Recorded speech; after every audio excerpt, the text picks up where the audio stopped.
Крым и Севастополь возвращаются в родную гавань. Почему нельзя возвращать Крым? В Крыму отряды самообороны. В эфире «Крымские вести». Воссоединение Крыма. И вот он, Крым. Выйти вот с портретом. Республики Крым. Крым прекрасен. Это еще и умный мост. А что Крым? Пришли в Крым 4-й год вместе. Про Крым. Крым наш. Во имя России! Бутылка водки «Медов», производство Так Симферополя. проще сравнить. Производство Симферополя. В Симферополе стоило 340 рублей. В Ростове-на-Дону эту же самую бутылку водки я покупал по 270. За что так не любят вообще местных людей или отдыхающих? Почему это происходит? Я не купленный Порошенком.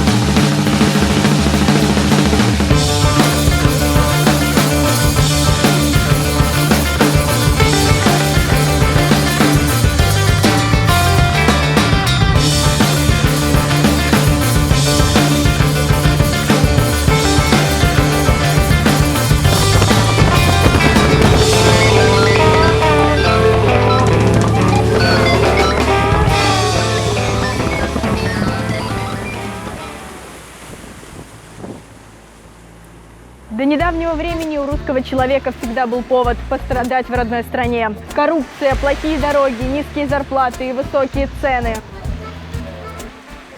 Но с 2014 года все изменилось.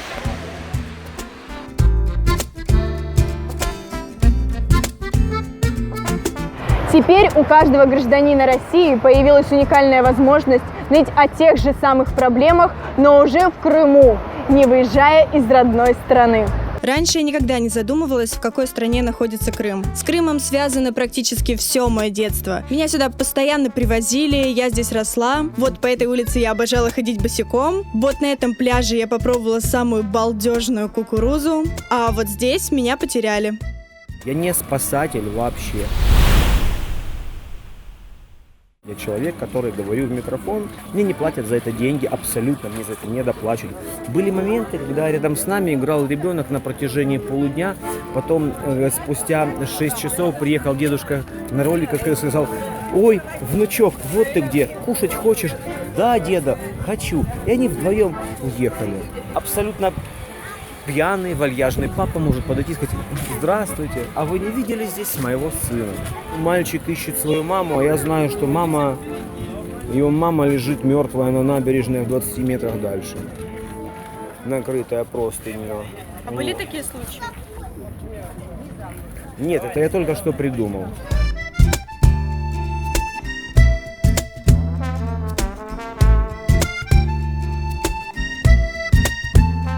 Сейчас один человек сказал, что он не будет давать нам интервью, так как 97% всех людей на набережной – это полиция. А вот если 97% людей – это полиция, то мне жить спокойнее. То есть, получается, большинство людей, которые вот пьют, здесь курят и хулиганят, это полиция! Полиция!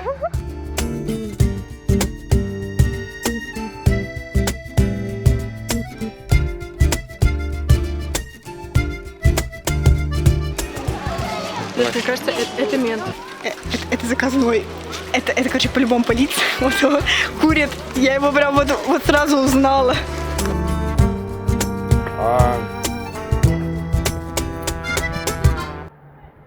Все рассчитано на перспективу. А эту женщину я знаю уже очень давно. Это моя мама. И она живет... Здесь в Судаке, именно в Долинорозе, были танцы. Как сейчас, если говорить. А раньше это называлось маевки. А девчата были у нас очень красивые. Ребята любили наших девчат, они были очень красивые. Вот. И они ревновали, когда приходили моряки. Значит, у нас есть старые дороги, и они все растут в дерезе. Так они и остались сейчас. И местные ребята, они прятались за дерезой, и когда шли моряки, они просто кидали их камнями, чтобы они не шли. Это была такая ревность. Ну а матросы, чтобы не показать свою слабость, Они снимали свои ремни кожаные, накручивали на руку и с бляхами показывали, что они готовы подраться за таких девчат. Но они шли, не боясь, и добивались. Вот так мой папа, он добился мою маму и на маевке, и в Крыму это, как бы, знаете, способствует зачатию детей. Да, и получилось, что меня здесь от любви после танцев зачали под сливою. Кстати, о сливах. В этом году они не очень. Ходила вчера их покупать на местный рынок, иду обратно, вижу толпа. Парень, за ним дети, у всех по холсту в руках. Решила школьники. А потом думаю, какая школа летом? Оказалось, школа рисования. В этой студии я уже занимаюсь около 8 лет, и на самом деле она очень помогла мне в каком-то социальном развитии, потому что эта студия очень такое теплое место,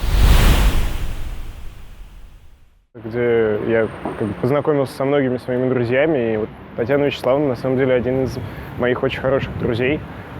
Вот, так что я очень рад, что в Судаке есть такое место, и было бы хорошо, если бы здесь было побольше подобных мест, потому что, ну, как бы, в плане социализации этот город не очень. Там совершенно другой, также уничтожается.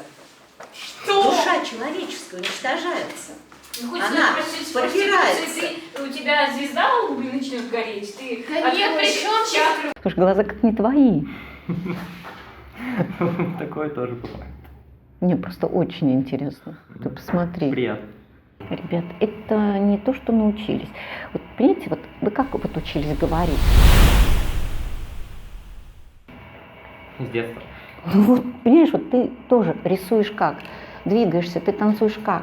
Ты с этим пришел. Этот набор говорить, дышать, танцевать, рисовать, все это в тебе. Я не знаю насчет вдохновения, оно никогда не придет просто так. Тебе вообще просто так, я не знаю, ну даже кирпич не прилетит просто так, если ты сидишь. Это будет, не знаю, удивительным. А когда ты трудишься, результатом твоего труда что-то должно стать. Ну, наверное, становится это вдохновение, потому что, ну, ты тер, ну, наконец, дотер что-нибудь. Берешь, смотришь, да, работа маленьких детей. К ним что, вдохновение пришло? Нет, не знаешь. А у него работа шикарная. А он к этому отнесся просто так. Я отдал тебе просто так. И не кричит: о, это шедевр, не теряйте, несите куда-нибудь, прячьте его. Это кто сейчас? Ангел похлопал крыльями над ним или что там на него спустилось? А работа роскошная. Сквозь пальцы на желтые травы падало лето. Это мое крымское детство. Я обожала море, особенно волны. Они сбивали меня с ног, но мне было все равно. Горячий песок, да? Горячий песок, кайф. Это счастливая улыбка счастливого ребенка. Это без 5 минут вино. Ты можешь только вина наварить. А это просто счастливый ребенок. Это мой троюродный брат Богдан. Подожди. Уходи, Богдан. Что за тупой? Дай детюху взять. А вот таким раньше был Судак. Конечно, это было у всех беззаботное, веселое детство. Утром встаешь. Ну, от нас, нашего дома до моря, надо было пройти 4 километра. Но для нас это было вообще... Во-первых, дороги были абсолютно свободные. Машина проезжала раз в час.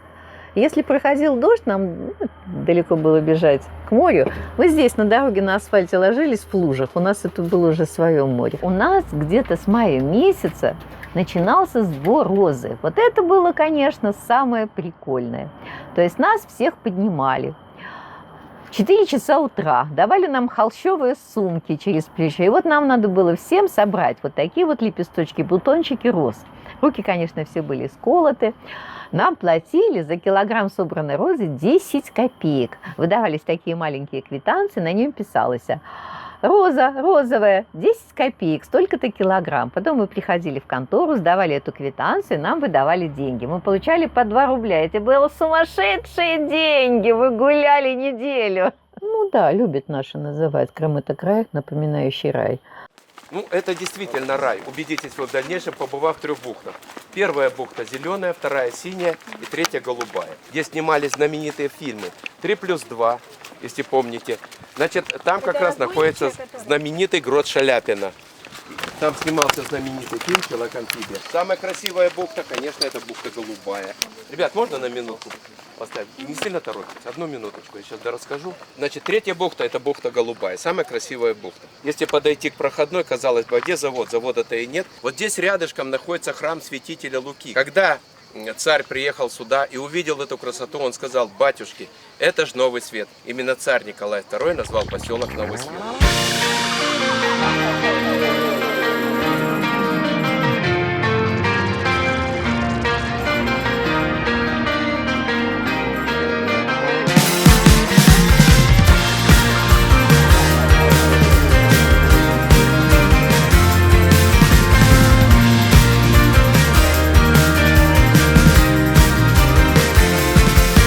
Мой друг океан, он живет, не имея водительских прав, но он прав. Крым сыграл очень важную роль в моей жизни, которая изменила мою жизнь напрочь.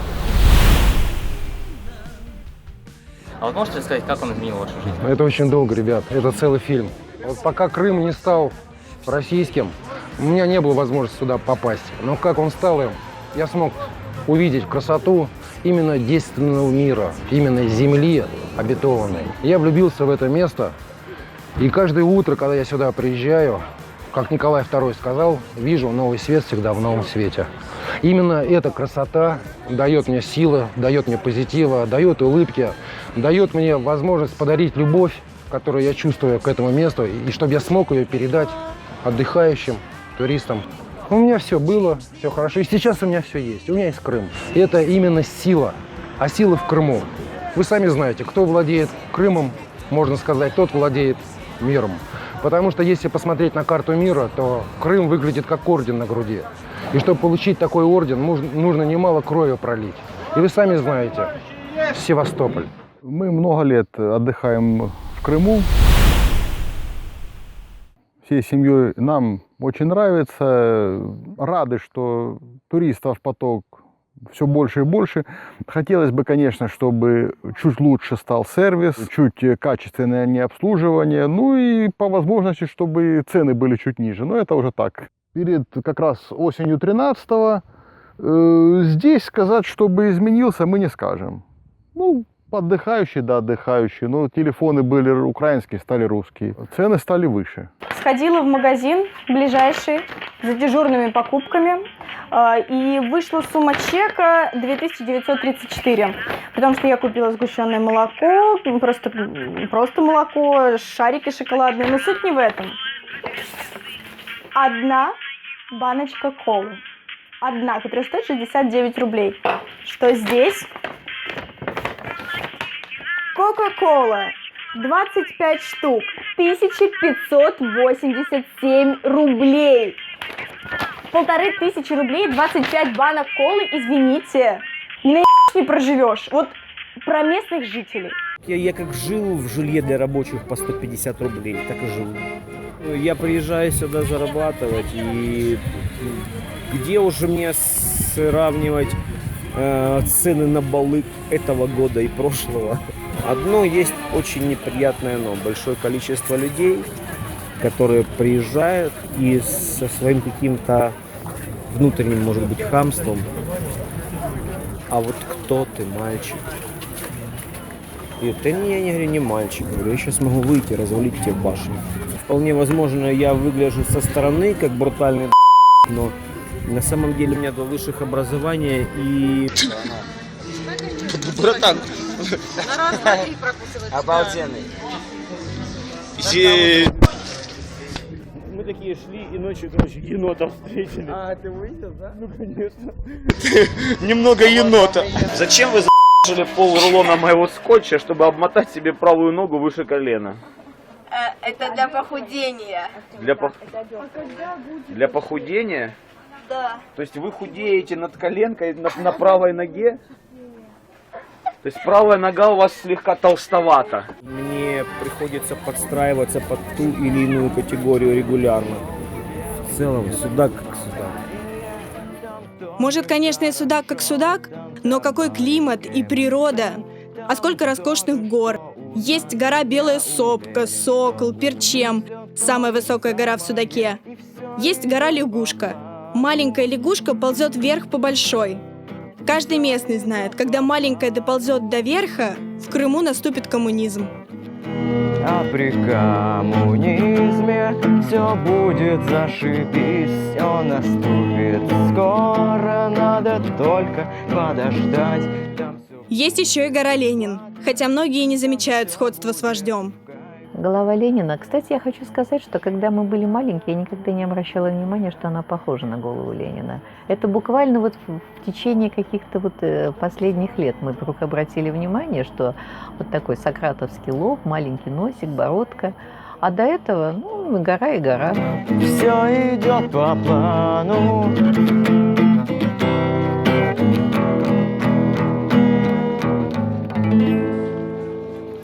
Вера права. Чем старше становишься, тем отчетливее видишь черты Ленина. Жаль только, что в это же время начинаешь понимать. Лягушка — это просто камень, и она никогда не доползет. Вот и приходится довольствоваться суровой реальностью, безработицей и капитализмом. А коммунизм остался только в легендах. Подвела жаба. Где занято местное население? Ну, преподавательский состав, 2 школы, да? Музыкальная школа. Там частично. Потом, значит, завод шампанских вин. Там небольшой коллектив. А все остальные получают пособие по безработице, ну и то, что были. Естественно, на заводах люди задействованы. Да, с работой тяжело. Здесь недостатки нормальной работы, кроме виноградников, то вот школы, больницы, вот как-то некуда деваться. В принципе, если говорить именно про Судак, то это все-таки очень курортный город, и очень настроенный на отдыхающих. И здесь, ну, для местных, как уже вот говорила Вячеславовна, очень тяжело найти работу, но здесь популярно такое явление, как сезонная работа. Судак, он, по сути, летом не спит вообще никогда, он не засыпает. И очень многие люди, они летом работают, то есть, там, вот, начиная с мая по октябрь, это сезон. Они работают каждый день без выходных, а потом зимой как бы живут на те деньги, которые заработали за лето. Многие выживают именно так. Да, если взять нашу вот соседку, травницу, да, у нее нет больше источника дохода, то есть образования у нее нет, да, работы постоянной нет. Чем она занимается? Начинается весна, начинается сбор трав. Вот. Потом, значит, идут какие-то там фрукты. Потом, значит, к осени созревает шиповник. Бежит за шиповником, сушит его. То есть это, опять-таки, источник ее дохода.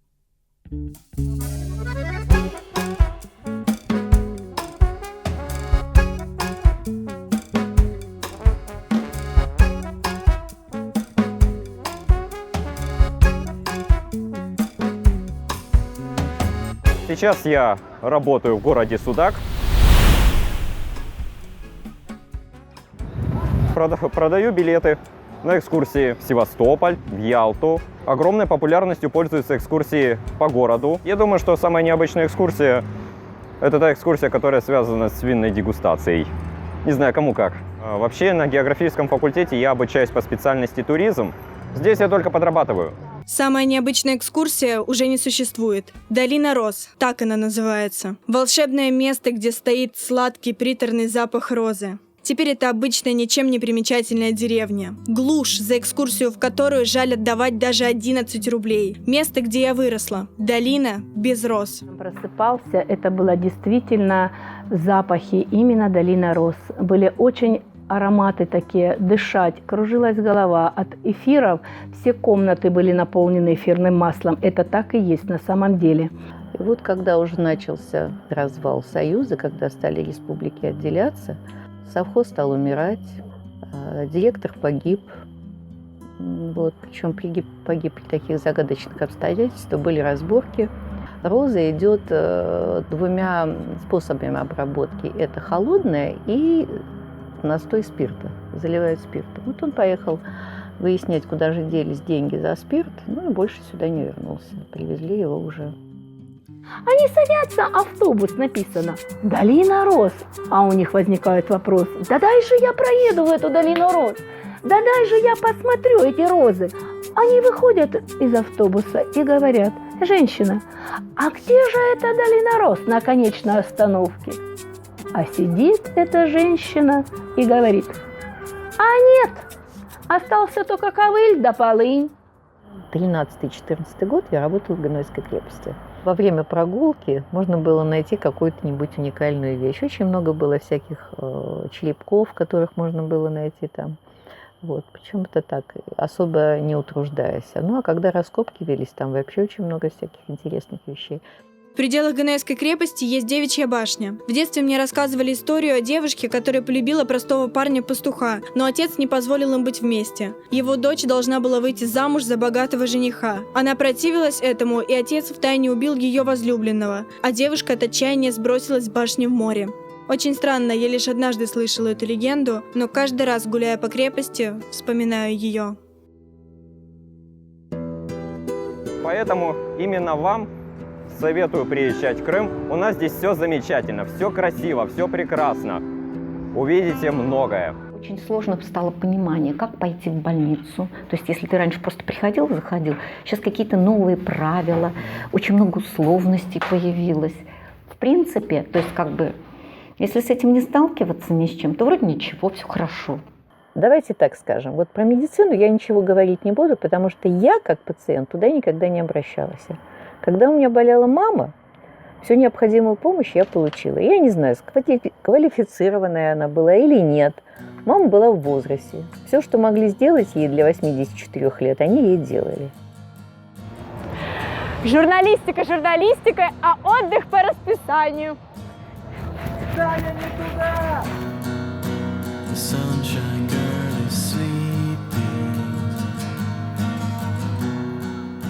На самом деле, если ты не местный, пришел на городской пляж, очень сложно понять, где канализация, а где море.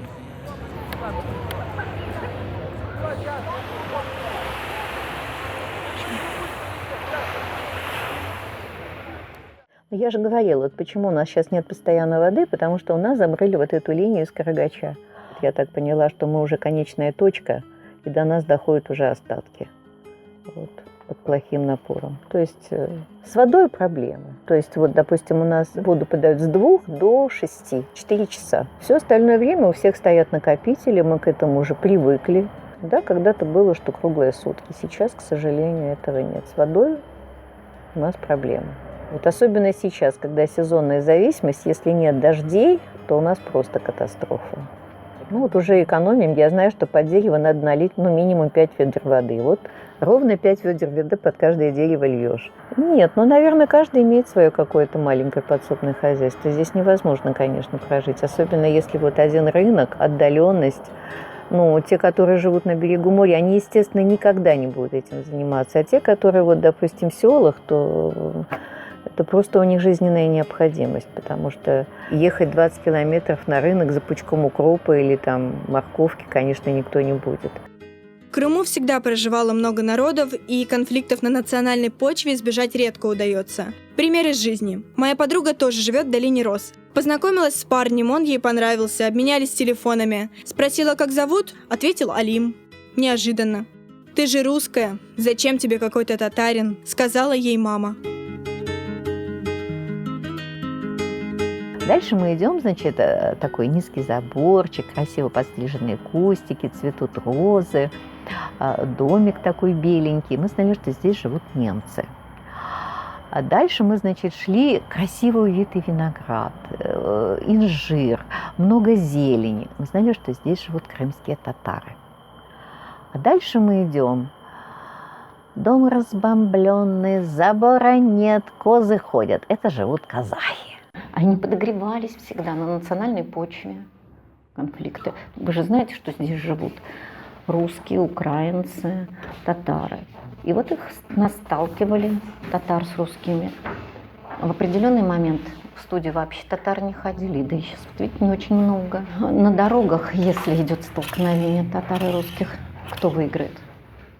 Однозначно татарин, однозначно уж никак не славянин. Вот. И то есть у нас были очень серьезные конфликты, сейчас их меньше. Хотя они трудолюбивые, они очень много строятся, они очень солидарные. Они почему-то решили, что это их земля. Хотя никто их не ущемляет, никто. Вот с этим вот здесь вот мы со многим не согласны. Вот дайте нам власть. У нас вот есть один такой товарищ, не буду называть его имени, причем мы с ним очень много общались, но и когда мы сказали, говорю, вот ты меня знаешь, вы говорите, что вы пойдете, завтра будет резать нас. Он говорит, нет, я вас резать не буду, я поеду в соседнее, говорит, село резать, а вас приедут из того села и будут резать другие. Как правило, основная масса – это вот нормальные, адекватные люди. Но бывают моменты, когда всех заботит одна проблема. Когда объявили референдум, это стало неожиданностью для всех. Люди были в замешательстве. Что же выбрать? И если как мы перешли в Россию, то из чего исполнено, ну, я думаю, где-то 50%, то, что обещали, где-то сделано. Поехали. Еще при царе-батюшке. Возводили Крымский мост. Эйфория. Эйфория? Да. Люди мечтали о том, чтобы построить этот мост. Как настроение у вас? Отлично. У меня ребенок родился. Не помешали и американские санкции. В связи вот с постройкой моста, конечно, большое спасибо, очень хорошо. В этом году столько отдыхающих. Когда началась эта стройка, начали ездить очень большие машины, грузили бетон, бетономешалки, все. Но мы же такие патриоты, крымчане, мы же это все понимали, мы это все терпели и говорили, да господи, да это же временно, сейчас карьер закончится, вывезут, и все будет хорошо. Все было хорошо, построили мост, но... Это чудо свершилось. Спасибо вам большое. Я забиваю своим, я свою забиваю. До ответки, до отказа, пусть не просто, пусть не сразу. Я забиваю свою, я свою забиваю. До ответки, до отказа, Мост-то построили, дороги сделали, а наши-то дороги разбитые. Да так разбиты, что теперь, когда едут машины на эти же виноградники, такая пыль летит на нашу экологию, что мы задыхаемся. А мы, крымчане, мы привыкли жить воздухом, мы гордимся этим. К нам едут люди для чего? Потому что лечить, здоровье поддерживать. А как мы можем показать? У нас природа, мы живем у подножья гор, такая красота, а выйти невозможно. На референдуме очень много людей ходило, как бы, пускай там и не врали, не обманывали, как бы, все нормально. У нас очень много людей. В частности, я сам не голосовал никогда, в принципе, но на референдум я пошел. Вот мы живем, все воспринимаем, все терпим. Да, не было у нас освещения, не было у нас такого движения. И перед выборами что? Народ добился, нам поставили фонари. Это большое дело сделано. Так светили фонари, такая улица стала освещенная, дорогу видно хорошо. Но эти фонари погорели только один день перед выборами. Жаль, что не все так дают интервью, как моя мама. Особенно на политические темы. Балагур, скажите, пожалуйста, чей Крым? Я Виктор. Скажите, пожалуйста, а лучше было при Украине или при России? Без комментариев. Хорошо, а Виктор, если фамилию можно? Нет. Спасибо вам, хорошего полета и до встречи. Ваш Константин Хабенский.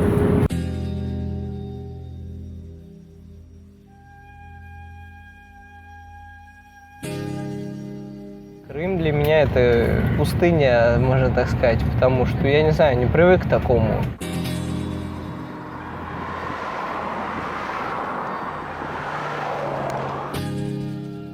Наверное, маленький судак, он еще немножко не готов. Ну, то, что происходит сейчас в политике, я думаю, что это там наверху они ругаются. А Крым – это всего лишь кусок земного шара.